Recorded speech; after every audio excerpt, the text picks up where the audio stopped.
To get started, we are today's session is Nurturing Love for the One Who Loves Unconditionally. We will be getting started with our first speaker, Brother Rafee Al-Mansur.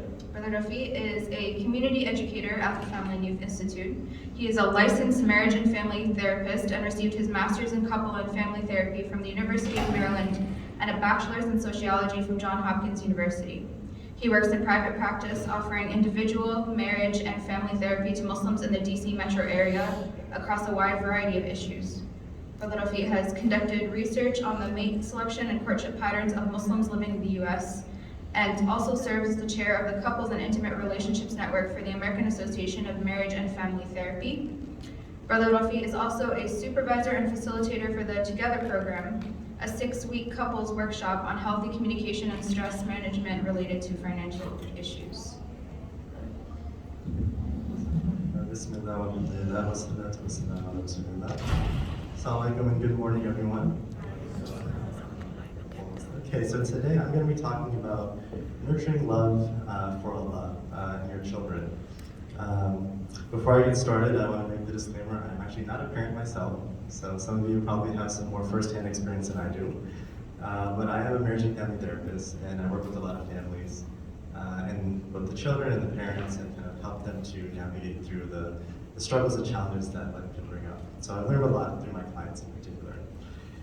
So in today's talk, as was mentioned, this is sponsored by the Family and Youth Institute. Wonderful organization. If this is the first time you're hearing about it, please follow them. I think it's one of the, in my opinion, the best mental health and family, Muslim family organization in the US. So today I want to talk about building spiritual capacity in your children. And in particular, thinking of this as building your child's ability to connect to Allah Azza wa Jal. Right? How do you enhance your child's ability to have a relationship with Allah, as well as to be able to turn to Him for support and guidance throughout the different challenges and ups and downs of life. And ultimately, for them to be able to see and hear the world as Allah would want for them to see and hear it. So for my talk, I want to talk a little bit about that. And then afterwards, Sister Rana will talk about some practical ways of implementing it. But even before going into that, it's helpful to talk about some of the struggles and challenges that youth face in America today. And so one of those, for example, is there's been really a pretty significant increase in mental health issues across the board for youth. Recently, the Surgeon General just issued an advisory report about the growing concern around mental health issues among youth and what institutions and families and communities should be doing to address it.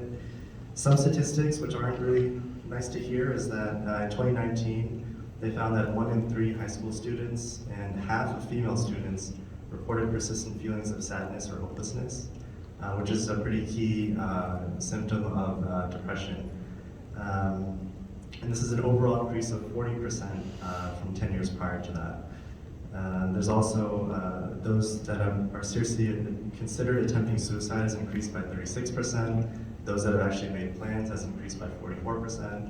There's a lot of alarming statistics out there, and there's different kind of people who have different theories as to why that's happening. Some people say it's because there's more of an openness around mental health, that it's being noticed more.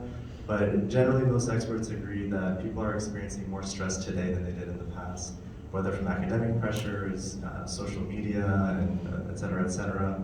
So there's a rise in mental health challenges just across the board. And I think this is true for just society overall, but particularly for youth. And so as parents, it's good to be aware of that, to recognize that, not to, just to be attuned to that reality. When it comes to Muslims in particular, a report by the Institute for Social Policy and Understanding found that in 2020, half of Muslim families reported having a child who experienced bullying in the past year. And this is twice the number of the general American population. And so this is really significant. I've found in my work that bullying is actually something that can have really strong and lasting effects on people, both in childhood and even into adulthood. The experiences we go through growing up, if they're negative in these impressionable years of youth, really shape our ways of looking at the world and also looking at ourselves. So our self-esteem, our beliefs about what we're capable of, our beliefs about what people think of us, and that shapes a lot of ways of navigating life. Do we take that risk that's could get us somewhere further in life, or do we kind of stay back and not pursue it? So that's another alarming statistic to hear. Also with COVID-19, that's had, of course, a lot of impacts across the board, from social isolation to disrupting friendships and opportunities to connect, missed milestones in child's development. So that also has its own effects. And then just in general, children are exposed to a really wide range of opinions and ideologies that can, for some, cause confusion in their own sense of identity. And sometimes these, whether it's socio-political views, the views around body image, even the role of religion and agnosticism and atheism, right? These kinds of ideas that children can be exposed to can influence them and how they understand their place in this world and why they're here. And so as parents, it's important to understand this, and it makes it that much more important for parents to take on the role of instilling a good Islamic foundation in their children while still being attuned to the realities of what they're going through. And so when I talk about the role of parents, I like to describe it as being a safe haven for children to turn to for support and guidance when they need it. Right? You want to keep that open channel of communication, connection with your children. And that's really what for my talk, I want to emphasize how you as parents can maintain that, so that ultimately you can teach them how they can use the ups and downs of life to connect back to Allah, to understand how would Allah want for me to navigate this situation. And so as parents, that's the task that I want to really emphasize. And it's important too because, for all of us, we're making the decision to raise our children in a non-Muslim country. Right? Islam is not a given in this society. And so we have to make an intentional effort to make sure our children understand their deen and the true purpose of their life and why they're here. And so by maintaining this safe haven where your children can feel comfortable and confident that they can go to you, right, for guidance, for support, that can help them, if you can utilize that, to help them understand where Islam falls into the picture, right, in this given moment. And so, as we talk about instilling that kind of Islamic foundation and spirituality, I want to talk about some of the common pitfalls that happen. And so one of them is what we describe as being called as a spiritual bypass. And so spiritual bypass is the idea of kind of using spiritual ideas and practices to sidestep basic needs, feelings, and developmental tasks. Right? So there's our deen provides us with so many tools for navigating life, but we can't jump to them too quickly without first understanding what the problem or struggles that we're going through are. Right? And a lot of times that's kind of how we've been taught to respond to situations. And so we'll sometimes, even as parents and adults, we'll bypass our own feelings and our own experiences, trying to remind ourselves what we should be doing. But we're not really paying enough attention to, what's this feeling that I'm experiencing and what is it trying to communicate to me?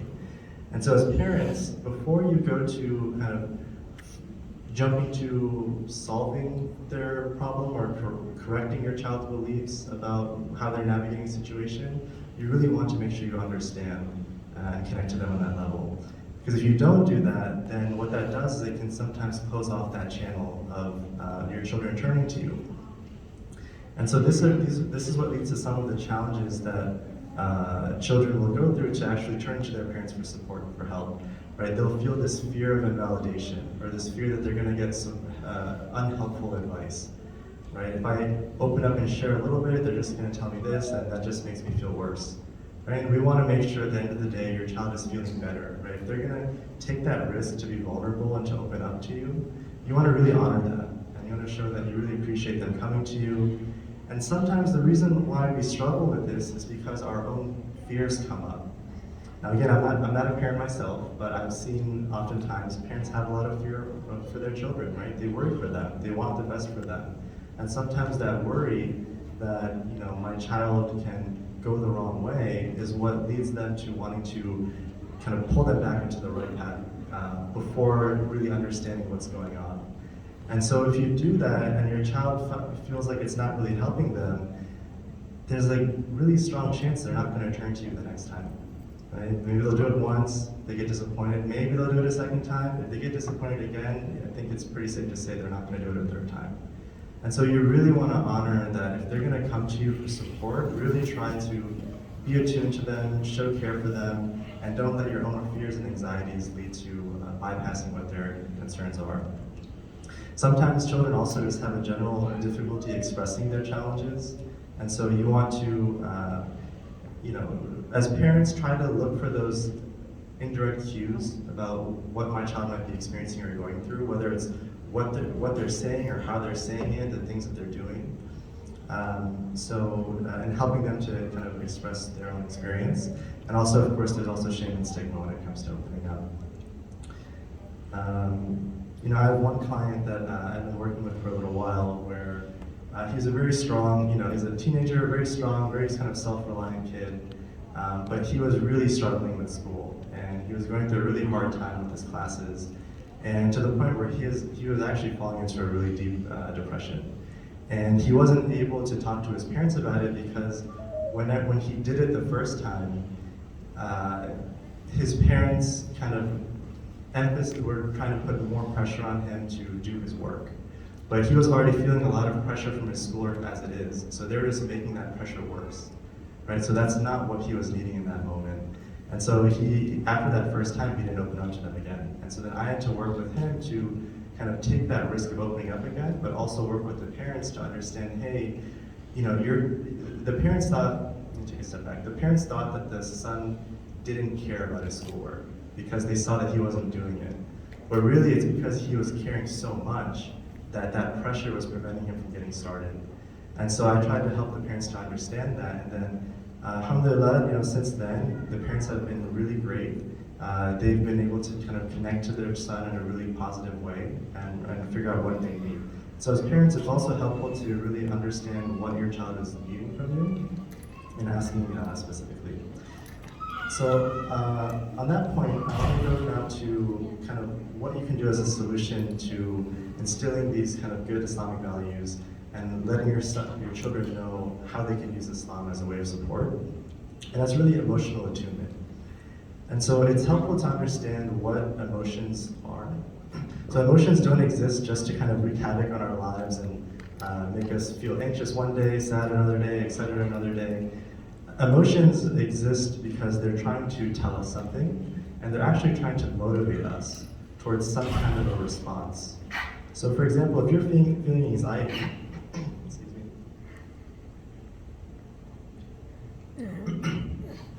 anxiety represents a fear of some outcome, right? And so there's some situation that you're afraid could happen. And so what anxiety is trying to tell you to do is to take some precautionary steps so that way that doesn't happen, right? If you have a big exam coming up and you're feeling anxious, your anxiety is there to tell you, okay, you should probably get to study or prepare for this exam so you don't fail it. Similarly with every emotion, right? If you're feeling guilt, right? Guilt is trying to tell us that we violated or broke one of our values, right? We have certain principles and we intentionally didn't uphold them. And so what guilt is trying to tell us is that A, we need to make a commitment back to what our values are, and then B, we need to seek forgiveness, right? If we wronged someone, we need to seek forgiveness from them, and we also need to seek forgiveness from ourselves. And so emotions are great to understand, and so with your children, really try to help them uncover and understand what their emotions are communicating to them. And so if you can do this by just listening, asking questions, and if you can do that, for children, depending on their age and their maturity, they're experiencing emotions, but they're not always sure what to do with them. And so as parents, you have to model how to respond to them. Because ultimately, that's how they're gonna end up responding to themselves as they get older and become their own adults, when you guys aren't always around. And so what you say and what you do is so paramount in shaping how your children learn to navigate life. Right? When they feel sad, what are they going to do about it? How will they respond? When they feel guilty, how will they respond? And so showing compassion, I think, is really important here. And particularly when we're talking about nurturing love for Allah, right? If you can show love to them and compassion to them, that model is what's going to let them believe that Allah is going to can show the same level of mercy and compassion towards them, right? Not even the same level, so much more, right? Allah's mercy is infinite. And so really try to connect to your children's emotions and then bring it back to the Islamic framework, right? This is where now as parents you can then help them understand how to tie everything back in. And really I think the best way to start here is by learning how to do it ourselves, right? That when you go through any host of emotions at any point in your day, really every single moment we're experiencing some emotion or some feeling. And so if you can learn to tune inwards into yourself and understand, okay, how am I feeling right now? Maybe I'm feeling so tired, right? And I have so much work to do. How do you respond to that feeling? Well, first validate it, just acknowledge, I'm feeling really tired right now. And then you can think, okay, what can I do? Maybe I can drink some coffee, I can maybe walk around, and maybe I can make some dua to Allah, right? Allah, please give me some strength right now, right? I need more energy, and la hawla wa la quwwata illa billah, right? There's no strength or power except from Allah. And so learn to use Islam to even navigate your own life and your own emotional experiences. So that way, the better you get at navigating it yourself, the better you'll be at not only just understanding your children, but helping them to use those same tools, right? So understand your emotions, understand what they need, right? And then understand the tools that Islam gives us, that Allah provides us, right? Tawakkul, right? Relying on Allah, right? When does relying on Allah become most useful, right? When we're feeling anxious about something, or when something went wrong in the past, right? And we're feeling regret. Reminding ourselves, okay, well, this was part of Allah's plan, right? Or, however this exam goes, I'll try my best, but ultimately it's going to be according to what Allah has already decreed for me. And so there's so many beautiful tools, so many beautiful names of Allah that we can turn to for support. So I want to make sure I didn't miss anything.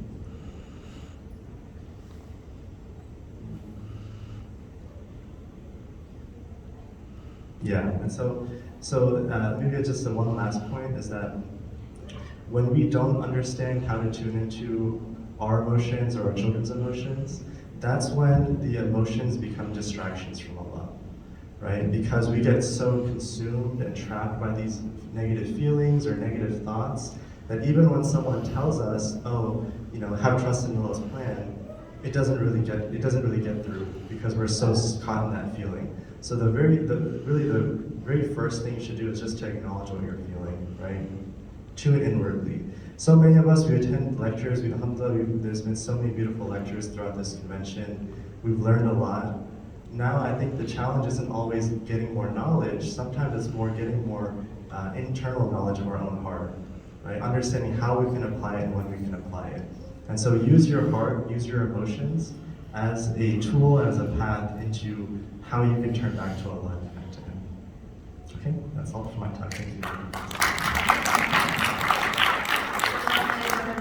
Just a quick reminder, if you have questions, you can submit them through your MAS-ICNA app when you look at the session for this time, inshallah.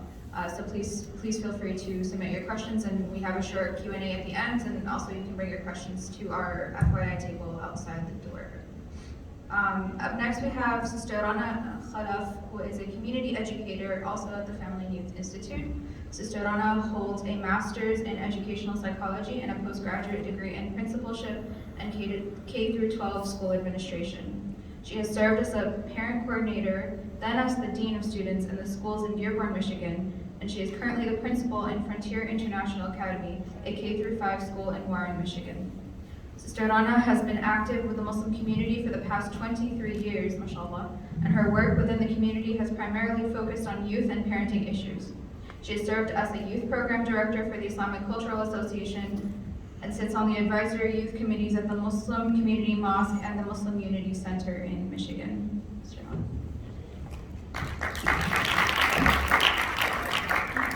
Assalamu alaikum, everyone.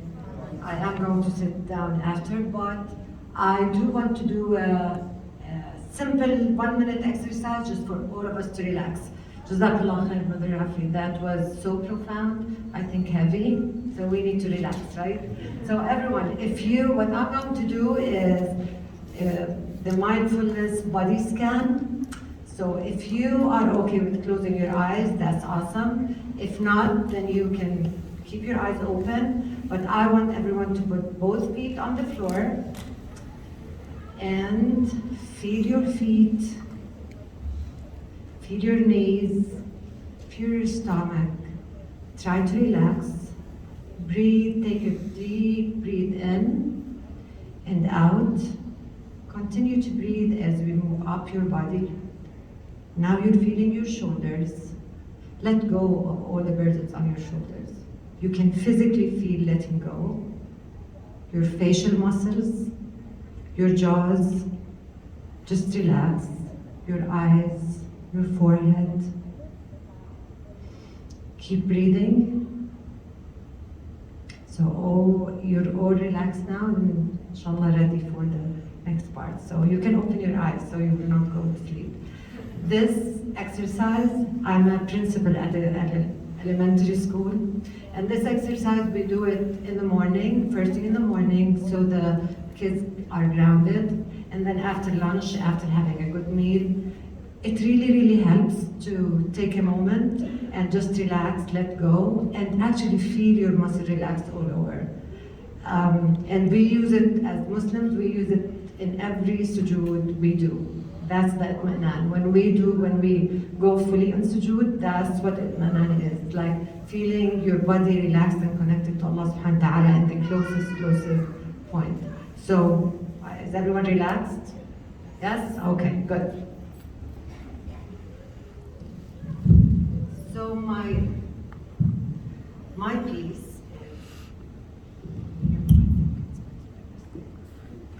So what I'm going to talk about is like the tools that we can use to nurture that love. Brother Rafee gave us the base of why it is important to pay attention to nurturing that love. And now we're going to go through as parents how to nurture this love, inshallah. I am a parent of 3 amazing kids. Some of you might know them, some of you might not. If I'm saying they're amazing, then they're amazing. So, one very important thing is when you have a good, strong, solid relationship, they will help you, they will nurture your love for Allah subhanahu wa ta'ala as well as you nurture their love for Allah subhanahu wa ta'ala. So it starts, like Brother Rafee said, it starts with that connectedness, it starts with building that strong relationship. So I start with love is a verb, and what I mean by it is we cannot take any relationship for granted. Love needs work, relationships need work. It has to be intentional and consistent. So أحب الأعمال إلى الله أدومها وأنقل. The most beloved deeds in Allah's sight are the ones that are consistent no matter how small they are. And in building relationships, this is what we need to focus on. So, Assalamu alaikum in the morning, good morning with a smile, starting your day on a positive note. That does not take that much energy or planning, yet it plants the seed of love and positive attitude in your children's lives every single day. To love is to know. So in order to nurture the love of Allah subhanahu wa ta'ala in our kids' hearts, it's very important for us to share, to teach them who Allah subhanahu wa ta'ala is. He's Al-Rahim, He's Al-Ghafur, He's Al-Jabbar, He's Al-Qawi. So when we share the meanings of Allah's names and with our children, the knowledge of Allah subhanahu wa ta'ala nurtures the love for Allah subhanahu wa ta'ala. You cannot love someone who you do not know. And it has to be intentional. Sometimes we take it for granted that Allah subhanahu that our kids are Muslims, we are praying, we are fasting, that they know all of these things. Sometimes they don't. And they really need us to teach them so many things about Allah subhanahu wa ta'ala and the story of our Prophet sallallahu alaihi wasallam and the other prophets. But when we share with our kids the story of the stories in the Seerah, that connects them with the Prophet ﷺ and connects them with Allah subhanahu wa ta'ala. So it starts with us. It starts with us as parents. We are their role models. We are their first teachers. Yes, community programs help. Yes, conventions like this are amazing and awesome. Yes, the masjid helps, the school, the Islamic school helps, but we are their first role models. We are their first teachers. And if we establish this relationship, it will take them so much forward and they will be ready to accept from any other source, inshallah. So role modeling, as role models, we really need to know that it is what we do, not what we say. We give lectures, we talk so much, sometimes more than we need to. But we need to focus on what we do, more than what we say. What we say is important, but not as much as what we do. So in our ibadah, in our salah, if we take salah as a source of relief, Prophet Muhammad sallallahu alaihi wasallam, he used to tell Bilal radiallahu anhu, "Arihna biha ya Bilal." My father-in-law, Allah yarhamu, he used to say, focus, arihna biha, not arihna minha, ya Bilal. So we need to when we go to prayer, when we go to pray and use it as a source of relief, as a source of connecting with Allah subhanahu wa ta'ala, this is what our kids see. They will not see us just praying because it is time to pray and then we go on with our lives. Our prayer is, the times of our prayer, the times of our dua are the key to connect us with Allah subhanahu wa ta'ala, and that's contagious. It will go to our kids.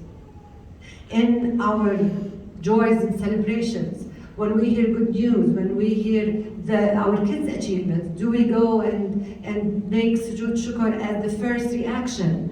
When they see this, or when we talk to them over the phone and ask them, did you do sujood shukr? Did you thank Allah subhanahu wa ta'ala first and foremost? This is role modeling. This is having Islam and the love of Allah subhanahu wa ta'ala in our every moment of our daily lives. During times of stress and hardships, do we turn to Allah subhanahu wa ta'ala? Do we say Alhamdulillah and, not Alhamdulillah but? So are we grateful to everything that Allah subhanahu wa ta'ala gives us, the tests, the celebrations, the joys? These are major things and major moments in our lives that we can nurture the love of Allah subhanahu wa ta'ala in our kids' hearts, indirectly and by role modeling. So we need to check and go through introspection. We need to check our love for Allah subhanahu wa ta'ala first and foremost. So it will be reflected on our kids. Teaching. So as teachers, as their first teachers, how do we teach our kids? Whether they are young, whether you are a young parent, whether you have an older kids, how do you teach them? So Prophet Muhammad sallallahu alaihi wasallam was the most gentle and kind and wise teacher, and that's why all of the Sahaba not only loved him, but loved him beyond themselves, beyond their families, because he was so gentle and so wise.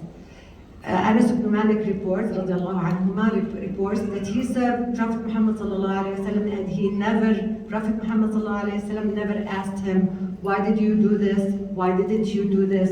He was always gentle and kind. And then we see Prophet Muhammad sallallahu alaihi wasallam talking to last night, Dr. Rani Awad mentioned a hadith that Prophet Muhammad sallallahu alaihi wasallam, when he asked Abu Umair, ماذا فعل النغير, a little bird, what did you do? He was so kind to the young and the old. And then we look at the Quran, Surah Luqman. It's a powerful, powerful tarbiyah surah. Luqman al-Hakim, the way he taught his son, he always called him Ya Bunayya. Ya Bunayya la tushrik billah. Ya Bunayya is like the most loving way to call your children. And then he said, he continues to teach him the names of Allah subhanahu wa ta'ala, that he sees him wherever he is. He sees every single deed, small or big, that he makes with Ya Bunayya, with the most gentle way of calling your child. So how we to teach our kids? We teach them with gentleness, wisdom, kindness, so that they can connect the love of Allah subhanahu wa ta'ala to what you're teaching them. No one likes to be scolded at when they are taught. And when do we teach our kids? When do we teach them about Allah subhanahu wa ta'ala? I mentioned every single moment of your life is a teaching moment because you're the role model. But there are specific times that teaching intentional and direct are very recommended. Prophet Muhammad sallallahu alaihi wasallam taught Ibn Abbas during a fun ride. He told him profound issues. Ya ghulam, ihfad Allah yahfad. Keep Allah subhanahu wa ta'ala in your heart and Allah subhanahu wa ta'ala will keep you safe. احفظ الله تجد تجاهك. If you keep Allah subhanahu wa ta'ala, if you watch Allah subhanahu wa ta'ala, He will help you in everything and in anything you want. So teaching, being and walking in nature with your kid, playing with your kid, going on a trip with your kid, in the car. This is when these are opportunities, teaching opportunities that you really can take advantage of. I do remember when my kids, I drove them to school every day when they were in elementary and middle, and we used to say adhkar al-sabah every morning. They didn't like it at first. They didn't. And now my oldest son, he said, Mom, up until now, every morning when I'm going to work, I do the adhkar on my way during the car, and this is because of you. So because of what, not because of me, because of the practice and the routine that we had. So it works. It works. It keeps Allah subhanahu wa ta'ala in their hearts as they grow up. And then what? What do we teach our children? Do we teach them the halal and haram? This is halal, this is haram, beware of the halal, beware of the haram. This is not our deen. The halal and haram, they will get it. They will know what's the halal and what's the haram. What we need to teach them is we need to empower them with the knowledge we give them. So what I mean by that is that when we read the Quran, with the contemplation and reflection of the ayat of the Quran, these are the things we need to teach our kids. When they read the Quran, what do they learn from the Quran? We teach them Al-Fatiha, and we stand so many times during the day and they recite the Fatiha. But what if we stop at إياك نعبد وإياك نستعين and have this conversation with our kids wherever they go, when they go to take a test, when they go for an interview, whatever they do, that remember إياك نعبد وإياك نستعين. Allah subhanahu wa ta'ala is telling us to keep repeating this, that we worship you and only you, and we seek your help, Allah subhanahu wa ta'ala. So these connections, that's what nurtured the love in our kids' hearts. And then the stories of the Prophet, again, the seerah, when we go over the stories of the Prophets, alayhim salam, and our Prophet's seerah, and show, for example, Surah Al-Duha, Al-Isra wal-Mi'raj, when we share with our kids and teach them the occasions and how Allah subhanahu wa ta'ala supports Prophet Muhammad sallallahu alayhi wa sallam by showing him the Jannah and by taking him on that trip. This will connect our kids' hearts with Allah subhanahu wa ta'ala and His Prophet. And then the point before last, anyone recognizes this picture with the raise? Okay, that's one, that's cool, too. So this is a Chinese bamboo tree. And the story of the Chinese bamboo tree, it's always amazing. The Chinese people plant it, and then they keep watering it and fertilizing it every single day for 5 years. For 5 years, they will not see anything, but they just keep watering and fertilizing. And then after 5 years, it starts coming out of it, breaks the earth, it breaks the soil. And in 5 weeks, it shoots up to 90 feet. 90 feet. So, no instant gratification in parenting. Those of us parents know that when we plant a seed in our kids' hearts, even if they do not show us that they learn and they are close to Allah subhanahu wa ta'ala, if we are consistent,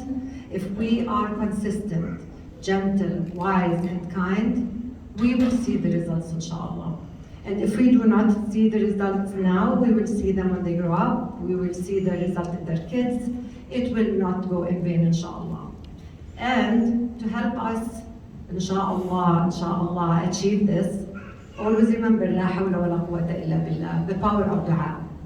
In every sujood we do as parents, we do say, we do make a dua. اللهم هب لنا من أزواجنا وذرياتنا قرة أعين واجعلنا للمتقين إماما. And Prophet Muhammad sallallahu alaihi wasallam taught us to ask Allah subhanahu wa ta'ala for His love. So, oh Allah, I ask you for your love, the love of those you love, and the love of good deeds that bring me closer to your love. اللهم إني أسألك حبك وحب من يحبك وحب عمل صالح يقربني من حبك. And that's it. I did it in 2 minutes left.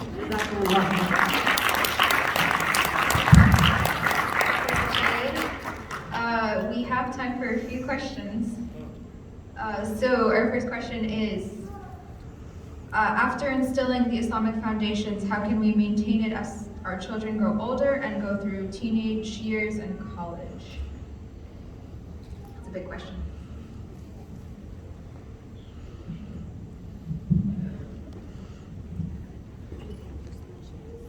Oh yeah, and so again, before answering the question, for those of you that want to learn more about the FYI, there's a QR code on the screen. Feel free to scan it, and you can give us some feedback, join our email list, and learn about the wonderful resources that we offer.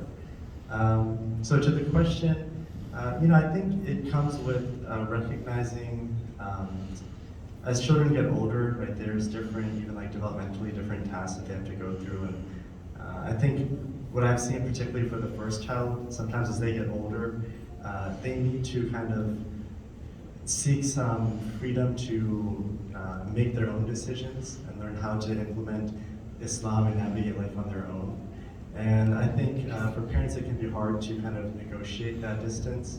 And so part of it is, I think, having, gradually giving your children trust, right, that they can actually maintain this relationship on their own, that you don't have to be the one that has to be there, maybe reminding them all the time, or making sure that they don't forget. I think sometimes that can have an effect of pushing them the opposite direction, where they don't have the space to actually cultivate it from their own selves, right? Where it feels like my father, my mother is always the one telling me this, then it actually sometimes strengthens the other feelings that might be there, right? That make them feel like, oh, this is feeling like a burden, this feels stressful. So sometimes actually giving them some space, right? Letting them make the decision, not, if they miss a salah, to not point it out, to let them kind of sit with it on their own. Because if you're the one to make them feel guilty, then they won't learn how to access that guilt on their own, right? But instead, if you show, okay, I'm not gonna say anything, I'm not gonna act any differently, then it'll make them kind of question it. Oh, okay, well then, should I feel guilty about this? Maybe I should. And guilt is a good thing, right? Guilt isn't a bad emotion, and so we don't want to, again, you want to help them cultivate those emotions on their own as they get older. When they're younger, right, that's when you want to be more involved in their guidance and making sure they have the right perspective.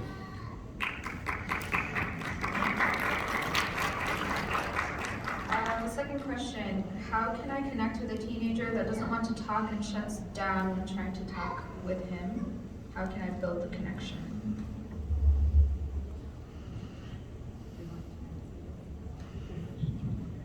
I'll go first. Actually, yesterday in our lecture at the FYI, we did touch on this topic. So before Brother Rafee answered from his professional opinion, as a parent, we need to understand the teenagers. We need to understand that stage specifically. As a parent, it is harder for them to be teenagers than on us them being teenagers. Them going through teenage years is really, really hard. Especially nowadays with the bombardment of the social media, friendship, peer pressure, everything that's going on. First and foremost, we as parents, we need to understand that stage. We need to understand that even if they look physically built up, biologically grown up, emotionally, cognitively, they are not at that stage. So they are more emotional, their triggers are not, something might trigger them today, not tomorrow. So if you, as a parent, make sure that you understand this and that you respect this. So don't push. If they do not want to talk to you, don't just give them their space. It's okay. And then choose moments that they are available and that you are available, and talk to them about issues that you are concerned about. Two-way communication is huge, and as parents, we really need to make ourselves available to our kids more often without distraction. Our listening skills, how to listen to them when they want to talk to us. Listen beyond the words, listen to their body language. Listen with your eyes, ears, heart, no cell phones, no distractions, so that they can connect with you. But if they do not want to talk to you, then just leave them their space, but tell them that you're there for them whenever they need you, and that, as a parent, this is what I would advise. Yeah, I think Rana, you said it beautifully. I don't really have much to add to that. The only other thing I might say is just in general, it's good to have some like family traditions that you'll do, just to, even as children get older, they'll want some more space. They're gonna rely less on you, and they're gonna try to navigate all the craziness of teenage years and adolescence on their own. But just having a place, like if you have dinner together every night, just so that you're spending quality time in each other's presence. And then, at some point, if you're noticing something, it looks like they're particularly down, you can maybe gently ask, hey, how's everything going? You look a little bit down. If they want to share, wonderful. Again, treat it with a lot of respect and care. But if they don't, that's okay. They'll come to you if and when they need it. So there's a couple of questions around this idea of how we should deal with parents who are spiritually abusive, who use Islam as a way to justify disrespecting children or disregarding their concerns, dismissing their emotions, whether as community members or as children ourselves. How would you address those? Sure, yeah, again, it kind of goes back to the idea of, I think it can, so spiritual abuse is a thing, and it can happen in many relationships, it can happen in spousal relationships, right, anytime, especially to exert power or control or things of that nature. A lot of times, it comes from, parents, when it comes to children and just, again, going back to unhelpful advice, it comes from good intention. Right? They want their children to kind of get the right perspective, but it oftentimes really comes again from that parent's own discomfort, right? Their own fears or worries around what's going on for their children, right? If a child says, I'm having some doubts about Islam, is it really true, right? To then just, hunker down and say, of course it's true, like this is, why would you question it? To make them feel bad for what they're thinking is not how you want to approach it. So again, really just try to understand, and the hard part is managing our own emotions in those moments as parents. So you don't let those get in the way of, again, attuning to what your child's really needing. So remember, I don't know if this question is from a youth or a parent who knows, but remember that it takes a village to raise a child, and it's true. For us Muslims, we need to build that village around us. We need to build a very strong community, very strong masjid connection. So in case that scenario happens, and it does, and we know that, there's spiritual abuse, and there are parents who, some of us, because we love our kids so much, we kind of yes, come and pray, and that might hurt more than attract them to the prayer. But if it's to a degree that you really need help, I do think that going to someone, to an adult who is trustworthy in your community, in the extended family, even counselors, and sharing with them your concern as a youth, that I think it will help. Because if you do not seek help, if you do not seek help, that will get, the problem will get bigger and bigger and bigger. So the other thing is, as youth, as teenagers, as young adults, if you feel that your parents are they're not listening, they're kind of not gentle, open communication, share with them how you feel. Share with them that this is your feelings and that you need to mend that relationship. I do think open communication and continuous communication, I do think it works. Jazakallah khair to both of our speakers. Please keep them in your dua, inshallah. This is the close of this session. So in closing, we ask you please follow the Family and Youth Institute. Please stop by our table outside for more information about how to follow us, how to get involved, how to utilize our resources and services. The next session for the convention is at 11:45 a.m. Family and Youth Institute does have a session on meeting Muslim mental health needs in this room, S103. So we hope to see you there, inshallah. Again, we are looking for testimonials. So if you're interested in giving one, we would really appreciate it, and we would have a gift as well, a small token of our appreciation. So please stop by our table outside and see Sister Amina for information about that. So, everyone.